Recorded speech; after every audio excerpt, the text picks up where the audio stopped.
Hello everyone, welcome to session 4. In this session, we'll be discussing the VA/RC preparation plan and tips part 3.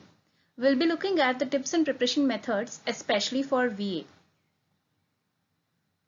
So in this video, we'll be looking at the types of questions, the analysis of past papers, and the time and strategy for preparation. So let's begin. Now let us look at the types of questions which were asked in VA since say 1990. So we have taken the data and we have divided in the VA/RC questions, especially VA part, in 3 different blankets. One is the grammar, one is the verbal logic, and other is vocabulary. Apart from RC, which we discussed in the previous 2 videos. So within grammar and verbal logic and vocabulary, these are the different subsections. You can pause the video and look for a while if you would like to understand what these sections are. Now, let us look at each blanket and different subparts in the blanket, and let us try to understand when questions have appeared within these blankets and within these subparts last. So we have taken those years when these questions have appeared last, and we present you this data. So this will be useful for you to understand how relevant these parts are for you to prepare currently. So coming to grammar, part with errors came last in 1995, phrase replacement in 2004, selection of sentences 2014, correct sentence 2012, use of word 2014. So from 2014 until 2019 CAT, these questions have not appeared at all. Let us move on to the verbal logic. Critical reasoning 2015, facts, inferences and judgments 2015, logical consistency 1999, odd sentence, parajumbles and summary 2019. So they are very, very relevant for you to prepare. Syllogisms 1999. Let us again move on to vocabulary. Analogy 1995. Closed test 2004, confusable words 2008, meanings or synonyms 2002, where most of you spend time, right? Odd word out 1997, fill in the one blank 1998, fill in the 2 blanks 2014, replacement of word or phrase 2002. So I see a lot of candidates spend a lot of the preparation time for VA on this vocabulary part itself. And you can very clearly see that none of this has appeared in the recent years, except fill in the blanks maybe in 2014, except that there is no synonyms, no antonyms, no meaning, nothing. Okay. So now let's move on and let us analyze the past papers and try to understand where you have to give your best preparation and where you have to give your best shot while attempting. So these are the last 4-year CAT papers, slot-wise analysis.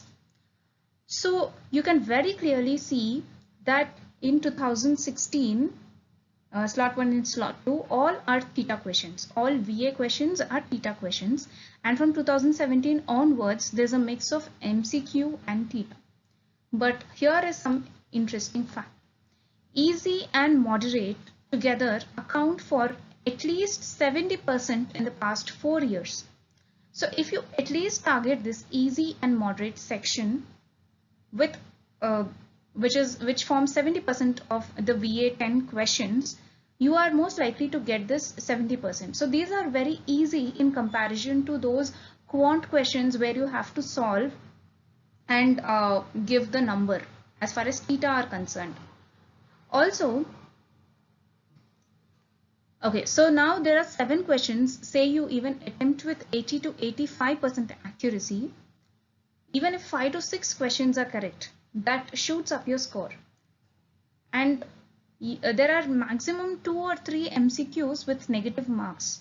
So remaining are theta. So you have a very big advantage in VA section, especially that these 10 questions, you can just spend say 10 or 15 minutes with a very less loss. Even if you answer all of them, there are very like 2 or 3 questions which are having a negative mark, and they are very less likely that they will go wrong because they are easy and moderate, given that you prepared enough for this section. So preparing well for this section and strategizing on what to prepare and what not to prepare will help you a lot, not only for scoring in VARC, but also it will shoot up your CAT percentile. How? Because this VA part forms only 10 questions of your VARC section, and RC section forms the 24 questions. So if you spend most of your time understanding vocabulary, grammar, etc., and you spend very less time on strategizing what to answer, how to prepare for this odd sentences, parajumbles and RC, you will lose a lot in this VA. Also, as I said before, in 2016, all of them were TETA. So even if you attempt everything, even with the very less accuracy, you will not have any negative marks in this section. So now let us look at the time and strategy for preparation. Material. Material is same as what I suggested in RC. You can go to session 3 and look at those slides where I have given you the material. So it is reading is most important, because here we have continuously seen that parajumbles, para summary and odd sentence out. These three are the subtopics from where you're getting questions in the last 4 years, and it is highly likely that from the same sections you will be getting in 2020 CAT as well. Similarly, time for preparation, spend more time to practice para jumbles as compared to para summary, as compared to odd sentence. So this is again my suggestion. The reason is para jumbles will mostly be TETA questions. So as long as it is a 3 or 4 line para jumble, that is still fine. If it is a 5 or 6 line para jumble, the permutations and combinations which you could do with these different sentences given, and also given that it is TETA, it will be difficult for you. So it is better if you practice para jumbles more instead of spending that time on, say, a word power made easy, etc. Again, if you have problem with vocabulary, you can definitely go through word power made easy, or if you're preparing for other exams which require much of vocabulary, you can go through. But especially taking CAT into consideration, if you have a decent vocabulary, that is enough. You spend most of your time preparing for this para jumbles. Then comes the para summary part and then the odd sentence part. I personally feel that finding odd sentences quite easy, and sometimes para summary might be tricky. So again, para summary comes second in my suggestions, where you should spend more time, and then you can go for odd sentence, and all others, say what you have seen before, the grammar, vocabulary and the different subsections, all of these will come at the last. Once you mastered these first 3 is when you can go to others. Now the most important parts, I am going to give you some tips for smart preparation. So for vocabulary and grammar, although the questions are not directly asked, they are definitely important for you to understand the context of the paragraph, the context of an RC and answering the RC questions, etc. So you can do a conscious reading. Whatever you're reading, be very conscious of what are the new words that are coming, and see if you can understand the contextual meaning of it versus the actual meaning. So even if you don't know the meaning of the word, see if you can get the contextual meaning of the word. And you can also look at what is the grammar used there. And once you finish reading that particular article of, say, 5 or 10 pages, you can go back and look at those words which you did not understand the meaning of, right? So in this way, you not only improve your vocabulary, you will also remember that in this particular context, I came across this word and this is the meaning. Also, you concentrate on theme, tone, flow and topic while reading anything in general. Even when you read a newspaper or a book or any a journal or article related to your field, always keep these in mind, because these will help you in RCs as well as this para jumbles, para summary, etc. The entire VA RC section will be benefited. Make yourself comfortable with various styles of reading.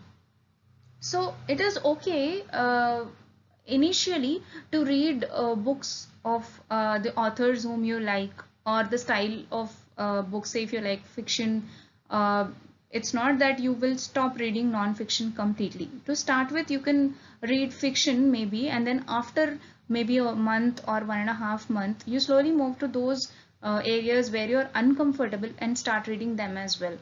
Also, do not restrict yourself to authors of one type or authors of one origin. Meaning, don't restrict yourself only to Indian authors or only to foreign authors. Try to have a mix of all these when you prepare.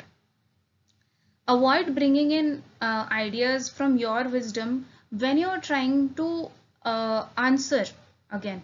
So this I keep on saying because this will bring biases while answering RC questions or while answering para summary questions especially. If you have previous biases or if you have previous knowledge about the topic, it is most likely that you deviate from what is given and you answer according to what you think is right.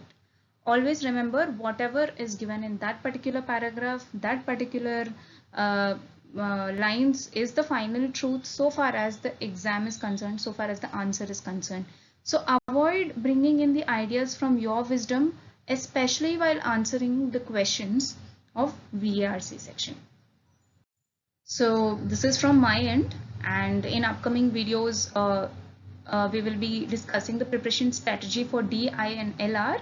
And if you're looking for any particular content which is not available or where you're having doubts, you can comment it and I will try to make content on that. So thank you.